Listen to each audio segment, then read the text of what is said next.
Քան հիշում եք, այդ որոշումից հետո Լեռնային Ղարաբաղի նախ վարչապետն ու փոխվարչապետը արձագանքեցին, ասեցին, որ սա կենսական նշանակություն ունի մեր համար, որ մենք ուտակում ենք, որպեսզի նման էլեկտրաէներգիա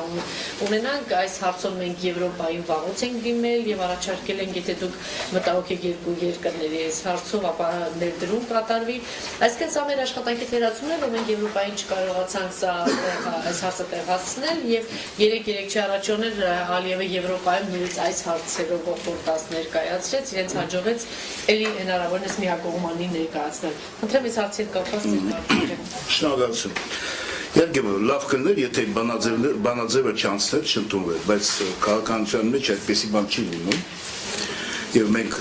գնահատական տալիս այս երևույթին պետք է գնահատենք, թե ինչ նպատակներ են հետապնդել եւ ինչ է ստացել Ադրբեջանը։ Ուրեմն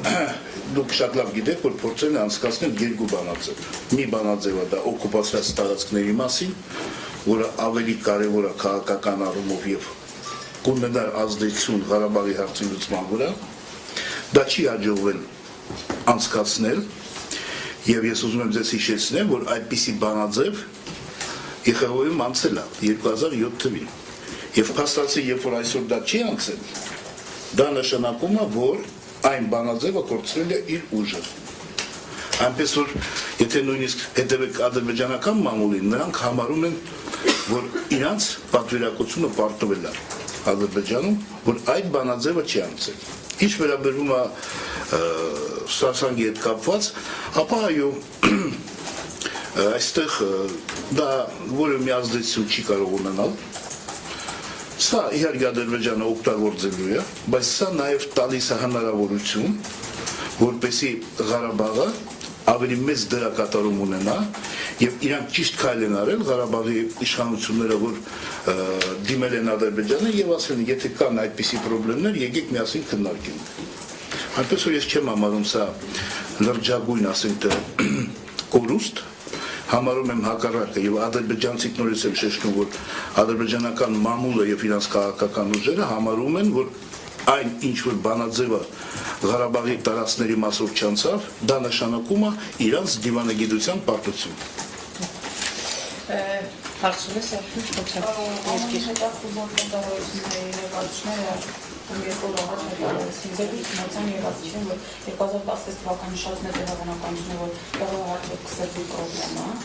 նշեցին նաև պատճառներ, ընդհանուր մինչև պատերազմ։ Հավանականություն տեսնում եք, քաղաքական տարածաշրջանային քաղաքական խաղացողները փոխվել են, այսինքն ռուս-թուրքական հարաբերությունների լարում, այստեղ գալիս է նաև ռուս-ադրբեջանական անհասկանալի հարաբերություններ, եւ դրա ֆոնի վրա նաև Ադրբեջանի ներքին հարցերը եւ կարող է սրվի վիճակը։ Ընդհանրապես, եթե մենք գնահատենք ռազմաքաղաքական իրավիճակը տարածաշրջանում եւ ընդհանրապես գլոբալ, ապա մենք հստակ հասկանում ենք մի բան, որ աշխարհը գնում է հակամարտություններին եւ պատճառը ակնհայտ է, որտեղ ասենք թե մի կողմից Արևմուտքը եւ Ամերիկան պահպանում է, փորձում է պահպանել իր լիդերությունը եւ ինքը կամաց կորցնում է դա։ Եթե իրանց հատուկ ծառայությունները, ասենք թե 2010 թվականին կանխատեսում էին արել, որ Չինաստանը իր հնայով կհասնի Ամերիկայի հնային 2040 թվականին, իսկ դա տեղի ունեցավ 2014 թվականին։ Նույնիսկ ժամկետից շուտ Ամերիկայի հատուկ ծառայությունների իրանց ենթադրություններով։ Ու ակնհայտ է, հիմա բոլորը դա գիտակցում են, որ տնտեսական, քաղաքական կենտրոնը շարժվում է արևմուտքից դեպի Ասիա։ Դա ֆակտ է, փաստ է, որը մենք չենք կարող հերքել։ Եվ դրա հետ կապված հակամարտությունները, մրցակցությունը, ինչ ուզում է, ոնց ուզում ենք դա անվանենք, դա սրվելու է։ Եվ բնականը դա դառնալու է մեր տարածաշրջանում։ Եվ ինչ որ մենք տեսնում ենք։ Հիմա կոնկրետ ձեր հարցին ինչ վերաբերվում է, ապա հիմքում որպեսզի մենք գնահատենք լայնածավալ պատերազմ կսկսվի թե ոչ, մենք պետք է գնահատենք բացի տարածաշրջանում ինչ է կատարում, նայենք մեր ներուժը, բալանսը ռազմական առաջի հերթին, ինչ բալանս է ձևավորված եւ Ադրբեջանը ունի հնարավորություն այսօր պատերազմ սկսել։ Ես կարող եմ ձեզ հստակ պատասխանել, որ ոչ։ Ես դա չի հավանական եմ համարում, դրեկտը բացառում եմ, ինչու։ Առաջինը Ադրբեջանի բանակը, որ այսօր քարոզում են, որ ինքը ունեն Ադրբեջանը ունի շատ մեծ բյուջե, ապա այդ բյուջեն մենք պետք է բաժանենք 3 մասի, որտեղ սպառնալիքները Ադրբեջանի համար ռազմական կան եւ Իրանի կողմից եւ Կասպից ծովում, եւ ինքը ստիպված է այդ բյուջեն բաժանել 3 մասի։ Իսկ ինչ վերաբերում է Կասպից ծովում, որ ինքը ապահովի իր անվտանգությունը, իսկ այնտեղ իրանք ունեն տարածքային վեճեր եւ Աշխաբադի հետ Թուրքմենիայի եւ Իրանի հետ։ Ինքը ստիպված է այնտեղ ունենալ համապատասխան նավատորմ։ Իսկ դա ամենաթանկ զինատեսակն է։ Դա մեկ, երկրորդ ուրեմն այն ինչ որ իրանք ունեն այդ բյուջեն, առաջինը դա նաեւ քարոզչական նպատակներ ունի։ Իրանք այդպիսի բյուջե չունեն։ Երրորդ ուղղությունը դա այդ փողերը իրանք էֆեկտիվ չեն օգտագործում։ Դա ակնհայտ է։ Եվ ասենք թե եթե Հայաստանը ձենքը ձեռք բերում 5 անգամ, 6 անգամ ավելի էժան, Ադրբեջանը ստիպված է դա առնել շուկայական գներով։ Այնպես որ երբ որ մենք դա գնահատում ենք, իսկ եթե մենք հաշվի առնենք իրանց բանակի հոգեբարոյական վիճակը, ապա անհամեմատելի հայկական բանակի հետ։ Եթե մի հատ նայեք, թե ինչ խախտումներ արվում, ինչ քրական հանցագործություններ են կատարում, ապա կտեսնեք, որ այնտեղ կարգապահություն չկա։ Սահմանային լարվածություն պահել անդակ գործնել զինվորի կա, գործում է դրա համար ինչ է շահում ադրբեջանական կողմը, ինչ խնդիր են ուզում։ Դուք շատ լավ հարց եք տալիս, ու մենք պետք է հասկանանք, ինչ խնդիրը նա հետապնդում։ Ուրեմն Ադրբեջանը, մենք շատ լավ դա հասկանում ենք, ինքը պատրաստ չի բանակցային ճանապարհով լուծել խնդիրը։ Եթե մենք անդրադառնանք բանակցային գործընթացին, ապա մենք շատ լավ հիշում ենք, որ սկսած առաջին նախագահի ընթացքում, երկրորդ նախագահի եւ հիմա հայկական կողմը ասել է, որ մենք պատրաստ ենք զիջել տարածքներ, չէ՞։ Ինչ է պատասխանում այդ մեր զիջումներին Ադրբեջանը։ Նա ասում է, այդ տարածքները իմն է, Ղարաբաղը իմն է եւ այ կարգավիճակի մասին խոսք չի կարող գնալ։ Միայն Ադրբեջանի կազմում։ Այնպես որ այդ ճանապարհով Ադրբեջանը պատրաստ չի որևէ զիջման։ Երկրորդ ճանապարհը ինչ է մնում, լայնածավալ պատերազմը։ Մի քիչ առաջ ես ասացի, որ դա հնարավոր չի, որտեղ նա համոզված է, որ նա չի կարող սկսել պատերազմ եւ հասնել իր նպատակին, եւ տարածաշրջանում պետությունները եւ ընդհանրապես ռազմաքաղաքական իրավիճակը իօգուտ չի իրանց։ Ես դրան չեմ անդրադառնա։ Եվ մնում է երրորդ նպատակը, ինչի մասին նաեւ իրանք հռչակում են։ Մի ժամանակ առաջ, երևի մի 10 օր առաջ, իրանց պաշտպանության նախարարը հայտարարեց, որ մենք ամեն ինչ անելու ենք, որ հայ ծնողները զինվորների դագաղները ստանան եւ հասկանան, թե ինչ է դա։ Ինչ նպատակ են հետապնդում։ Իրանք ուզում են վախի մթնոլորտ ձևավորել եւ Ղարաբաղում եւ Հայաստանում,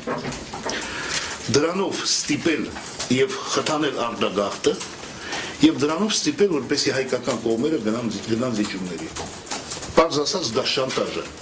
դա Հայաստանի եւ Ղարաբաղին, մյուս կողմից նա շանտաժի է ենթարկում համանախագահներին, որպեսզի նրանք բերեն եւ դնեն սեղանին մի հատ առաջարկ, որը բխում է իրանք շահերից։ Դրանով նա շանտաժի է ենթարկում նաեւ այն պետություններին, որոնք արտահանում են Ադրբեջանից նավթ, որ կսկսվի պատերազմ դրանով, որպեսզի իրանք աջակցեն կամ ճնշում գործադրեն, որպեսզի այս Ղարաբաղի հարցը լուծվի երկուտ իրենց։ Այս նպատակն են հետապնդում։ Հասնում են վերջին նպատակում կարողանում են իրանք ուղղվածին հասնել։ Բայց ինչ են ասել։ Այսինքն այդ վախի մթնոլորտ արտանող ձևավորել եւ Ադրբեջանը։ Հա, եթե մենք իրանց չօգնենք,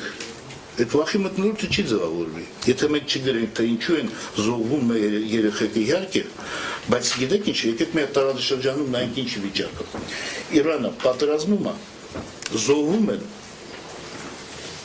են, ադրբեջանցիք զոհվում են, Վրաստանը ունի տարածքային խնդիրներ եւ նույն այդ վիճակի մեջ է։ Թուրքիան այնտեղ գնում է քաղաքացիական պատերազմ եւ իրանք զոհվում են Սիրիայում։ Իսրայելը, Ամերիկան իրեք տեղ կռվում է։ Դե դրվածքն այդ էս աշխարհի։ Դեպքում համարժեք է այդ պատասխանը։ Որ պատասխանը։ Որ իրենք վախի մթնոլորտ ստեղծեն, մենք ասում ենք, մենք պետք է մեր միզոյի դիմաց 10 զոհվանից 10 զոհ ունենանք, այսինքն այդ համարժեք է համարում հակադարձությունները։ Դե գիտեք ինչ խնդիրը չի, որ մեր միզոյին 10 զոհ։ պատահ։ Մեր խնդիրը հետևյալն է, որ Ադրբեջանը հասկանա, որ նա այս ճանապարհով որևէ մի նպատակի չի հասնելու։ Հիմա դա ո՞նց ենք դա անելու։ Եթե մենք ուրեմն երկու տարբերակ կա, ես ձեզ նորից Իսրայելի օրինակը բերեմ։ Իսրայելը գնաց տարածքային զիջումների։ Արդյունքում պատերազմը չավարտվեց, հակառակը սահմանը մոտեցավ իրանց քաղաքներին։ Այնպես որ այստեղ մենք պետք է բոլորս գիտակցենք, որ սա մեր հաղթանակն է եղել եւ լուծումը հետեւյալն է։ Մենք պետք է մինչեւ վերջես մեր խաչը տանենք եւ հասկանանք, որ այո, գինը դրա նաեւ մեր կորուստներն է, մեր լավագույն զավակների, որոնք մեծ պատվով դա կատարում են իրաց պարտքը։ Սա է, մենք պետք է դա ընդունենք։ Ռուս-թուրքական հարաբերությունների ճակատագիրը ինչպես եք տեսնում եւ այդ համատեքստում ռուս-ադրբեջանական հարաբերությունները մեր մասնակցությունը ինչպեսին է ձեր դիտարկումներով, հա։ Մեր մասնակցությունը ռազմական Մեր մասնակցությունը դա անդրադարձը մեր վտանգների են ենթարկել, չվենացնել կգրել։ վտանգները հետևյալն են, որոնք կապված են ոչ թե այս սրացումների, այլ կապված են ամբողջ աշխարհի այդ process-ների հետ կապված, որը մի քիչ առաջ ես ասեցի։ Գնում է այդ process-ը։ Էլի ճակատը չի ավելանում։ Չէ, ես մեր տարածաշրջանը մեր քթի տակ։ Հա, ես ասում եմ, հա, հիմա կասեմ։ Գլոբալ սպառնալիքները աշխարհում մեծանում են եւ դա անդրադառնում է մեր վրա, մեկ։ Երկրորդը, ուրեմն եթե մենք խոսում ենք Թուրքիայի մասին, ապա մենք պետք է գնահատենք Թուրքիայի հետ մենք ինչ հարաբերություններ ունենք եւ դրանից ավելի մենք ինչ սպառնալիքներ կունենանք։ Տեսեք, Թուրքիան մեր հանդեպ ինչ քաղաքականություն է վարել։ Չեմ ասում ցեղասպանության մասին, չանդրադառնանք պատմության եւ բաների։ Նորագույն Հայաստանի պատմության ընթացքում ոնց է իրան բայել Թուրքիան։ Ուրեմն 92-3 թվերին ինքը մեր սահմաններին մոտիկացրել է իրանց երրորդ դաշնային բանակը, ոնց որ հիմա Սիրիայում անում, եւ պահանջել է, որ մենք ազատագրենք տարածքները Ադրբեջանում, եթե ոչ ինքը մտնելու է Հայաստան։ Ես ձեզ ուզում ասել, որ մեր ռազմական պոտենցիալը Թուրքիայի հետ եթե համեմատենք, դա 20-30-ի։ То есть մեր ռեսուրսները եւ ռազմական մեր ուժը բավարար չի, որ նույնիսկ մենք դիմադրենք, որտեղ ասենք թե չեմ ուզում այդ թվերի մեջ մտնեմ, բայց իմացեք, մի 20 անգամ իրանց պոտենցիալը ներուժը ավելի մեծ է մեզանից։ Եվ այն ժամանակ այսպեսի մեր հանդեպ վարվում։ Երկրորդը մենք չունենք դիվանագիտական հարաբերություններ, դա պատերազմի էլեմենտ է։ Երրորդը ինքը պահանջում է, որ մենք Ղարաբաղը հանձնենք Ադրբեջանին։ Չորրորդը ինքը պահանջում է, որ այստեղից ռուսական բազան դուրս գա եւ սահմանապահ զորքերը։ Հինգերորդը նա ասում է, որ ատոմակայանը պետք է փակվի։ Եթե հիշում եք նաեւ սպառնալիքները իր հայերի հանդեպ, որ իրանք այնտեղ ապրում են, դրանից ավել ինչ սպառնալիք կարող է լինի Հայաստանի համար։ Նա մեր հետ պատերազմական իրավիճակում է եւ ամեն ինչ անում է, որպեսզի Հայաստանը տնտեսական եւ ընդհանրապես գոյությունը դատարի այս տարածաշրջանում։ Դրանից ավել մենք ինչից պետք է վախենանք։ Այնպես որ մենք պետք է գնահատենք, որ Թուրքիան մեր հանդեպ թշնամական քաղաքականություն է վարում, անկախ նրանից, թե ինչ է հիմա ռուս-թուրքական հարաբերությունները։ Դա եղել է մինչև այդ։ Եվ պատմության ընթացքում դա միշտ է եղել։ Մենք ինչի վրա ենք հույս դնում, որ իրանք մեզ լավ կնայեն կամ չգիտեմ ինչ կնայեն։ Հակառակը մենք ուզում ենք ավելի Ահա։ խտացված լինել, այսինքն ոչ թե խտացված, այլ իրականությունը ավելի ճիշտ գնահատենք, բայց դրանից հետո ավելի օղակը կստեղնվի։ Ահա, հիմա չէ, մենք գնահատեցինք ինչ հարաբերություն ունենք։ Մենք պատերազմական իրավիճակում ենք, то есть մեզ վախենալու մենք բան չունենք։ Հիմա ինչ ոնց կանրադառնա այս ամեն ինչը։ Ուրեմն մի բան էլ եմ ուզում ասել, որ դուք հստակ դա պատկերացնեք, երբ որ խոսում էին, թե ռուս-թուրքական հարաբերությունները շատ լավն են, դա այդպես չի եղել երբեք։ Եվ որպեսզի մենք դա հասկանանք, մեզ պետք չի ասենք, թե լսել որը մի քաղաքական գործիչ Ռուսաստանի այնպես դեպք եղել է, որ Ռուսաստանում ասել են, որ հարաբերությունները Թուրքիայի հետ լավն են, ես իրանց բերել եմ, հիմնավորել եմ, որ դա չի կարող պատմել, դուք ինչ եք խոսում։ Եթե տուրիզմի տեսանկյունից, այո, բայց ռազմաքաղաքական առումով ոչ, որը մի հարաբերություն չկա։ Ուրեմն Ռուսաստանի ռազմական դոկտրինայում գրված է եղել ու գրված է հիմա, որ սպառնալիքները Ռուսաստանի համար դա ՆԱՏՕ-ի անդամ պետություններն են։ Սպառնալիք է բանի համար Ռուսաստանի։ Եվ Թուրքիան դա ՆԱՏՕ-ի երկրորդ պետությունն է իր բանակի քանակով եւ այս տարածաշրջանում նա է կարևորագույն պետությունը։ Մեր սպաները, որոնք ծառայում էին ՆԱՏՕ-ում, նրանք տարածաշրջանում ադրբեջանցին, վրացին եւ մեր սպան ենթարկվում են թուրք սպայի։ Որտեղ ՆԱՏՕ-ի կառուցվածքն է այդպես։ Հիմա այս ինչ որ տեղ ունեցավ, դրա արդյունքում տեսեք ինչ եղավ, ռուսական բազան ուժեղացավ։ Նաեւ դա պլանավորված էր անկախ ամեն ինչից։ Մեր բանակն է ուժեղանում։ Եվ այն մտավախությունները, որ մենք ունեինք,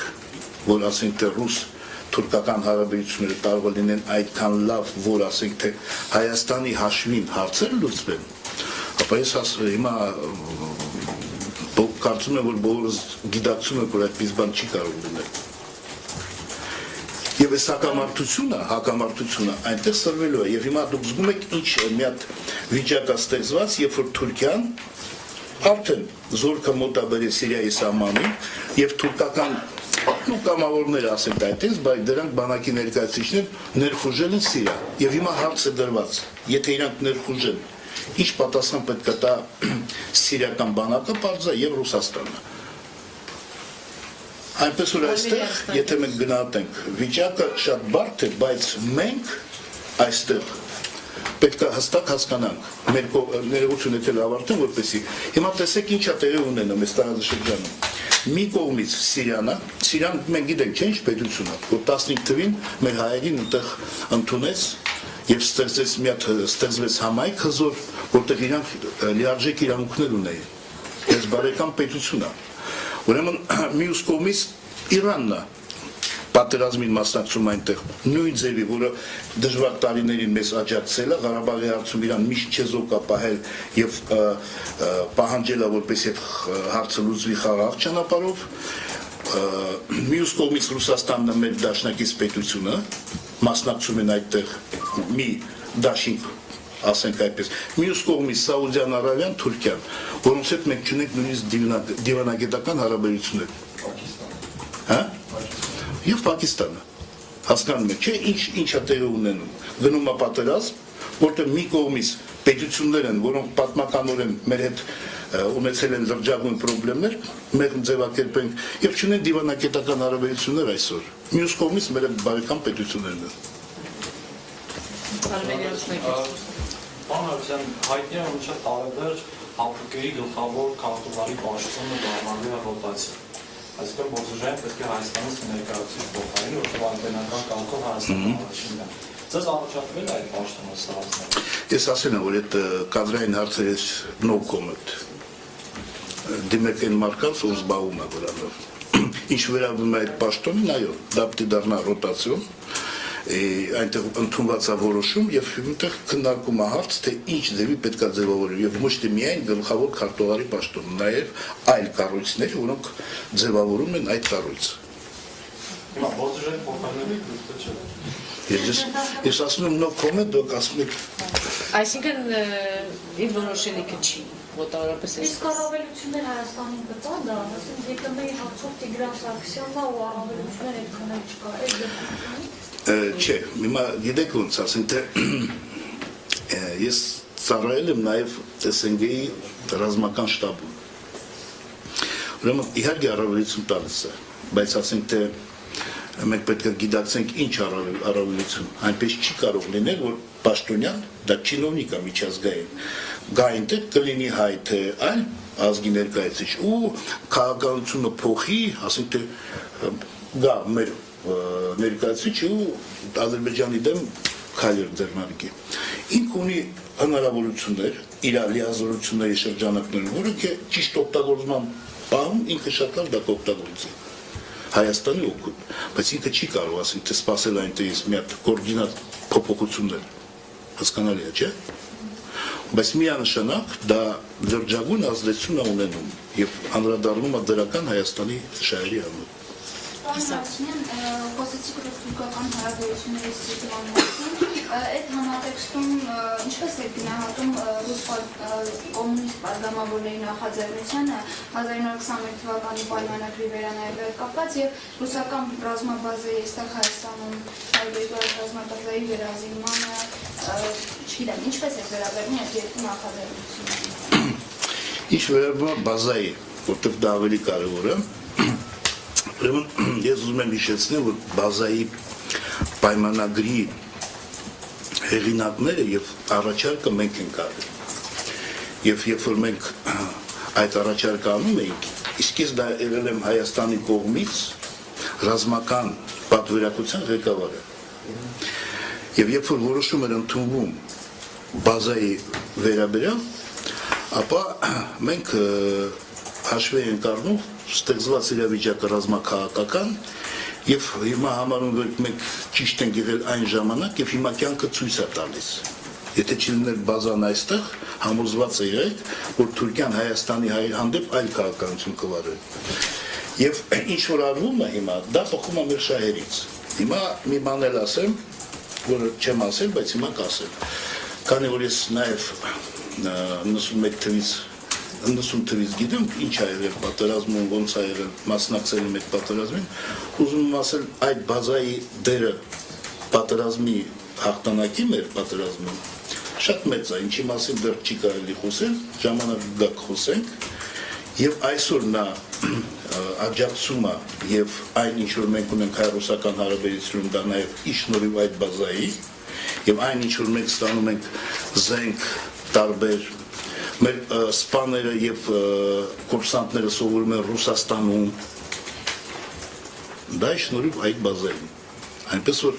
դա բխում է մեր շահերից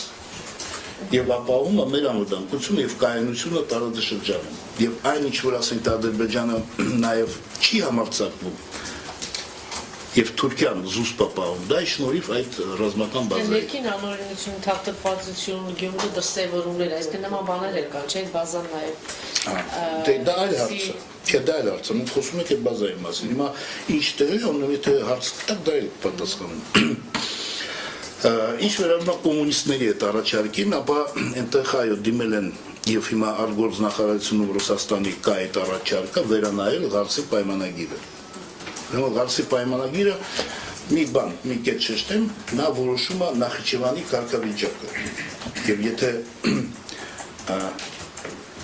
Մոսկվայի, ներողություն, Մոսկվայի, հիմա Ղարսի պայմանագրի մասին արտգործնախարարությունում չկա այդպիսի առաջարկ, բայց Մոսկվայի պայմանագրի մասին է խոսքը գնում։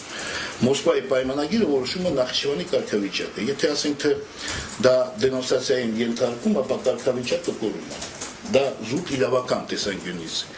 Հիմա Ռուսաստանը կգնա դրան թե ոչ, ես դեռ դժվարանում եմ պատասխանել։ Մեր վրա ոնց կանդրադառնա դա։ Ես այդտեղ համոզված եմ, որ դա եթե համագործակցված դա լինի հայկական կողմի հետ միասին, եւ հաշվի առնելով ամեն ինչ եւ կանխելով այն հետևանքները, որը կարող են առաջանալ, ապա դա դրական կլինի։ Եթե դա ուղղակի չմտածված իրականացվի, ապա կարող են այստեղ խնդիրներ առաջանալ։ Բայց դրա մասին դեռ բաղ է խոսել։ Վերջին հարցը երևի վերաբերյալ ինչպես է վերաբերում ադրբեջանի հայտարարություններին, եթե իհարկե դրանք կան, անձնական չեն, եւ նախագահի քննադատությանը, որ որված էր հապկի արձագանքներին հիշում եք այդ հայտարարությունը։ Ինչպես է վերաբերում, Բորդուժան մի քանի օր առաջ համաձայն չէ տեսակետել, որ իրենք հայտարարություններ չեն անում։ Իսկ մենք տեսնում ենք, որ չկան այդ հայտարարությունները հասարակական Ադրբեջանի հետ։ Գիտեք ինչ, այդ հարցին ես բազմիցս պատասխանել եմ, ինձ թվում է, այստեղ մի քիչ մենք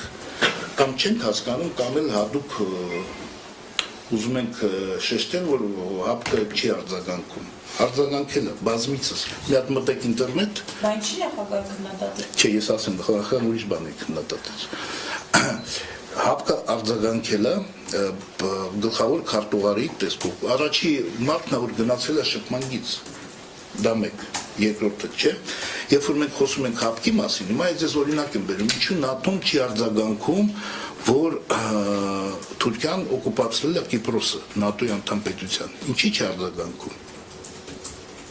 ՆԱՏՕ-ն ինչի չի արձագանքում այն բանին, երբ որ 2003 թվականին ինքը սկսեց պատերազմ Իրաքում եւ զորքը դիմեց Թուրքիային, որպեսզի անցնի Թուրքիայի տարածքով, Թուրքիան թույլ չտվեց։ Ուզում եմ ինչ եմ ուզում ասել, որ բոլոր այդպես միջազգային կազմակերպություններ են, որտեղ կան պետություններ եւ ամեն մեկ ունի իր շահը, այդպիսի բաներ լինում են։ Եվ ինչի մասին էր խոսում նախագահան հապկում։ Նա խոսում էր ոչ թե ռազմական աջակցության, որտեղ ռազմական աջակցությունը լինում է երկու դեպքում։ Համաձայն 4-րդ հոդվածի հապկի պայմանագրի, եթե տեղի ունենում ագրեսիա, իսկ ագրեսիան դնաշանակումը պետք է մտնեն ու վերցնեն քո տարածքներ, ինչը տեղի չի ունենում, եւ երկրորդ պայմանը դա պետք է պետությունը դիմի։ Եվ մեր պաշտպանության նախարարը ասել, որ մենք չենք դիմել։ Ինչու չի դիմում նա, որտեղ այն ինչ որ տեղի ունենում շփման գծում, մեր այն ուժերը, ոչ թե ամբողջ բանակը, այն ուժերը, որը իրականացնում են մարտական ծառայություն շփման գծում, նրանք են կանխում դա։ Դուք տեսել եք, ասենք, թե սահմաններում դեպք կլինի եւ Երևանի զորքերը գնան այնտեղ կամ չգիտեմ տագնապ հայտարարվի։ Չէ։ Եվ այստեղ չկա անհրաժեշտություն դիմել։ Ինչի մասին խոսեց նախագահան։ Նախագահան խոսեց նրա մասին, որ համաձայն այդ հապկի պայմանագրի, հապկ անդամ պետությունները պետք է իրար աջակցեն նաև միջազգային ատյաններում։ Եվ ինքը դրա մասին ասեց, որ պետությունները քվեարկում են, ասենք թե Հայաստանի շահերի դեմ տարբեր քվեարկությունների, տարբեր միջազգային ատյաններում։ Եվ ինքը ասեց, որ այստեղ գրած է այդպես, մենք եկեք հետևենք այդ գրածին։ Ճիշտ արեց դա, իհարկե ճիշտ արեց։ Եթե մենք ունենք այդպիսի հարթակ, Եվ ֆրանիկը մենք գիտենք, չէ հարաբերություններ, ասենք Ղազախստանի տնտեսական Ադրբեջանի հետ այլ պետությունների, եթե մենք դա ունենք եւ դե ասենք դրա մասին, դա մինիմում կզսպի իրանց, իսկ եթե ավելին գնա, ապա կգան նրան, որ ասենք իրանք կպաշտպանեն։ Եվ դա այդպիսի օրինակ եղել է, երբ որ ես ծառայում է շտաբում ասենք, երբ որ հարց դրվեց, որ Ռուսաստանը ապօրինի Ադրբեջանի կողմից ապահովում է Հայաստանին զենքով 1 միլիարդի քվեարկություն գնաց այնտեղ եւ քննարկում գնաց եւ միջազգային պետությունները նույն Ուզբեկիստանը, Qırğızstանը, Տաջիկստանը պաշտպանեցին մեր դիրքորոշումը ու ասեցին այդ նախարարին Աբիևին, ասին դու մեզ մի խառնի այդ բաները, ոչ չաջակցեցին իրան եւ այդ որոշումը չանցավ պաշտպանեց միայն Ադրբեջանին ու Ուկրաինան այնպես որ նախագահան ճիշտ բանում հիմա այդ ուղղությամբ ու մենք պետք է գիտացենք, որ դա իր ազդեցություն ունենալու է։ Լավ, չկան հարցեր, շնորհակալություն։ Ես առանց